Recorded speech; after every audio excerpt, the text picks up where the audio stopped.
wonder why, right, I'm always pounding the table about this, like, man is not a woman stuff, right? Again, it's not because I want to make some political stump speech. It's because I think this is the very root, right? Even among well-meaning people, we get this twisted. We think, oh, these people are so evil, right? Some of them aren't evil. Some of them are well-meaning and just terribly misguided. They think that they can just make the world better if they just say one falsehood. They just rearrange the bedrock of reality, one little plank here, right? But they don't understand that every block of reality is foundational. And once you start doing that lying, you have to do more and more violence to cover it up. Once you start doing the violence, you have to do more and more lying. And that's how you end up in a situation where you start by saying, well, maybe we just concede that men can be women, and you end up castrating children chemically, right?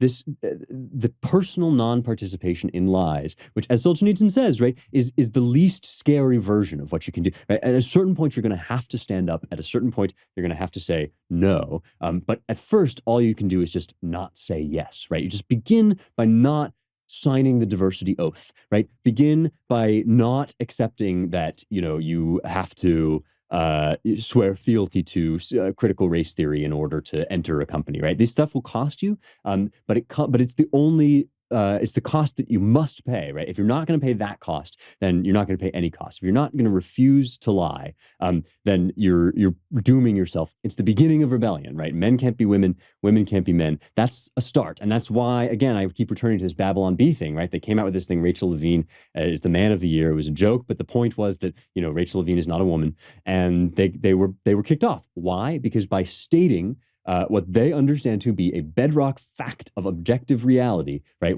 akin to 1 + 1 = 2, and indeed, as I've just been showing, intimately connected to 1 + 1 = 2, because it has to do with the ability to count individuals as part of a group at all, right? By saying that 1 + 1 = 2, they were kicked off, and they represented a threat to the regime.